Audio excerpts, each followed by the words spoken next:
BPL Chittagong পর্বে 200-200-400 রানের প্রথম ম্যাচটা আমরা দেখে ফেললাম গতকাল। দুর্দান্ত একটা ম্যাচ হয়েছিল সব মিলিয়ে, পয়সা উসুল একটা ম্যাচ, 4-6-এর ফুল ঝুড়ি ছুটেছে সেই জায়গায়, বিস্ফোরক ব্যাটিং আমরা দেখেছি। তবে সেখানে অনেক নাম ছাপিয়ে দিন শেষে এনামুল হক বিজয়ের নামটাই উঠে চলে আসে। অনেক আলোচনা হয় এনামুল হক বিজয়কে নিয়ে, ভালো খারাপ সবকিছু মিলে। একে তো তিনি দুর্বার রাজশাহী দলের ক্যাপ্টেন, এই দুর্বার রাজশাহীকে নিয়ে অনেক ধরনের আলোচনা চলছে একেবারে টুর্নামেন্টের শুরু থেকেই। প্রথমত তাদের বিদেশি কোটায় যাদেরকে আনছেন সেই জায়গাটা খুব ভালো একটা অবস্থায় নেই, পেমেন্ট নিয়ে অনেক ধরনের ঝামেলা। একটা দিন প্র্যাকটিসও তো বয়কট করেছিলেন ক্রিকেটাররা, বোর্ড প্রেসিডেন্টকে আসতে হয়েছিল হোটেলে এই দলটার সঙ্গে কথা বলতে, এবং তারপর কিছুটা সুরাহা করা হয়েছে, অর্থাৎ তারা ম্যাচ না খেলার জন্য একটা কথা তুলেছিলেন, তবে সেটা অন্তত তাদেরকে ম্যানেজ করা গেছে। এবং রাজশাহীর অনেক আউট অফ দ্য ক্রিকেট ঘটনার সাক্ষী কিন্তু আমরা হচ্ছিলাম ইদানিংকালে বিপিএল। এবং তারপর যখন দেখছিলাম যে তাদের বোলিংটা নিয়ে একটা সমস্যা, তাদের bowling line up set up করতে বা সেটেল করতে খুবই সমস্যা হচ্ছে, না লোকাল ক্রিকেটার না বিদেশি ক্রিকেটার সেরকম কোনো ভালো কম্বিনেশন তারা করতে পারছে না। এত নেগেটিভিটির ভেতর দিয়েও কিন্তু একটা মাত্র জিনিস পজিটিভ ছিল, সেটা হচ্ছে দুবার রাজশাহীর ব্যাটিং লাইন আপটা। প্রায় প্রত্যেকেই ফর্মে ছিলেন। টপ অর্ডারে হারিস যদিও বড় রান করতে পারেনি, তারপরেও তিনি একজন ডেঞ্জারাস ব্যাটার। জিশান আলমকে দিয়ে ট্রাই করেছে তার ওপেনিং পজিশনে, তিনিও কিছু কিছু ম্যাচে বেশ ভালো একটা কিছু করার স্বাক্ষর দিয়ে দিচ্ছেন। জাসির আলী রাব্বি ফর্মে আছেন, এনামুল হক বিজয় তো দুর্দান্ত ফর্মে আছেন। আমরা যদি বলি ব্রায়ান বার্ল, তিনিও ভালো ফর্মে আছেন। আকবর আলীও শেষ দিকে এসে কিছু রান তুলতে পারেন। সুতরাং ব্যাটিং এর দিক থেকে আমার মনে হয় না খুব একটা বেশি সমস্যা তাদের ছিল, বোলিংটা তাদের মূল সমস্যা ছিল। তবে গতকাল চট্টগ্রামে রাতের ম্যাচে খুলনা টাইগার্স এবং দুর্বার রাজশাহী দুটো দল সমান সংখ্যক পয়েন্টে আছে, নেট রান রেটটাও খুব কাছাকাছি ছিল। জিততেই হতো যে কোনো একটা দলের, দুটো দলের জন্য ডু অর ডাই গেম বলতে গেলে, যদি টপ 4 বা কোয়ালিফায়ার্স এর জায়গাটায় নিজেদের পজিশনটা উঠিয়ে আনতে হয়। তো টসে জিতে খুলনা তারা ফিল্ডিং এর সিদ্ধান্ত নেয়নি, তারা ব্যাটিং নিয়েছে রাতের বেলা। আগে ব্যাট করে একটা বড় স্কোর করা তাদের লক্ষ্য ছিল, এবং শুরু থেকেই খুব ভালো ব্যাটিং তারা করেছে। পুরো ইনিংস জুড়ে খুলনা তাদের ব্যাটিংটা সুন্দরভাবে গুছিয়ে নিয়েছিল। এবং এই গোছানো ইনিংসটার শেষ ভাগটায় এসে মাহিদুল অঙ্কন 12 বল থেকে 30 রান করে ছক্কার পর ছক্কা হাঁকিয়ে তিনি কিন্তু দলের রানটা 200 ক্রস করতে সাহায্য করেছেন।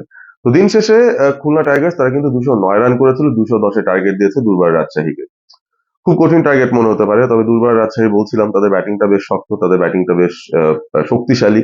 এবং সেই কাজটা কিন্তু তারা শুরু করেছিলেন।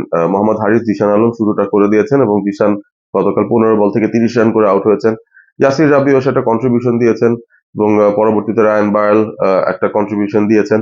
তবে সবচাইতে মূল কন্ট্রিবিউশন যেটা, সেটা রাজশাহী ক্যাপ্টেন এনামুল হক বিজয়ের।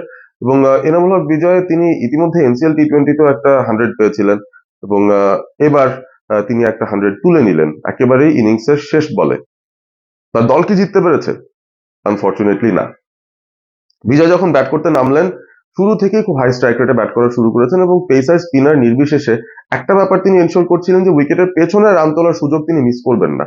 তার বিরুদ্ধে বারবারই দেখছিলেন প্রতিপক্ষরা শর্ট থার্ড, শর্ট ফাইন লেগের ফিল্ডার সামনে রাখছিলেন, এবং সেই সুযোগটা নিয়ে বিজয় বারবার স্কুপ, রিভার্স প্যাডেল, প্যাডেল এই ধরনের শট খেলে পেছনের জায়গাটাকে খুব ব্যবহার করছিলেন দারুণভাবে, এবং বুদ্ধিদীপ্ত ব্যাটিং করছিলেন সেদিক থেকে। স্ট্রেট ব্যাটেও বেশ কিছু ভালো রান তিনি শট খেলেছেন। শর্ট বল যদি পেয়ে যান সেটাও ব্যাকফুটে গিয়ে তিনি অনসাইডে টেনেছেন বা অফসাইডের উপর দিয়ে চালিয়ে খেলেছেন।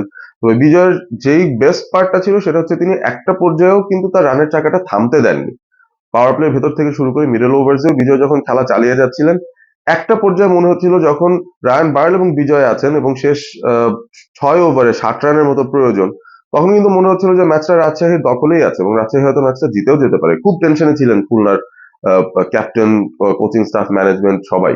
তো ওই পর্যায়ে এসে বিজয় তিনি চালিয়ে যেতে পারলেও অপর দিক থেকে যে অ্যাপ সাপোর্টটা তিনি এক্সপেক্ট করছিলেন সেটা আলটিমেটলি আসেনি, এবং টিমটা খুব ভালো ওভার করে দিয়েছে আসলে খুলনা টাইগার্স আর বোলাররা। অনেকটুকু কৃতিত্ব তারা সেই সময় পেতে পারে। মেহেদী মিরাজ নিজে ক্যাপ্টেন, নিজে তিনি 18তম ওভারটা করেছেন, খুবই দারুণ একটা ওভার ছিল সেটা, যেখানে 3টা ডট বল তিনি নিয়েছেন। এবং তারপরের ওভারটা সালমান নিশাদ করতে এসে তিনি রায়ান বার্লের উইকেটটা তুলে নিয়েছিলেন, এবং শেষ ওভারটায় প্রয়োজন ছিল 17টা রান। বিজয় ছিলেন স্ট্রাইকে, হাসান মাহমুদ ছিলেন শেষ ওভারের বোলিং এর দায়িত্বে। বিজয় প্রথম বল থেকে 4, দ্বিতীয় বলে 2 নিয়ে রানের ব্যবধানটা একটু কমালেন, 4 বল থেকে 11 প্রয়োজন। তারপরে হাসান মাহমুদ দারুণ দুটো ডেলিভারি করেছেন, এবং তিনি যখন ফুল অ্যান্ড স্ট্রেট ইয়র্কারে যাওয়ার চেষ্টা করলেন, বিজয় আসলে সেই বলগুলোকে ডিগ আউট করার মতো তার অবস্থায় তিনি ছিলেনই না।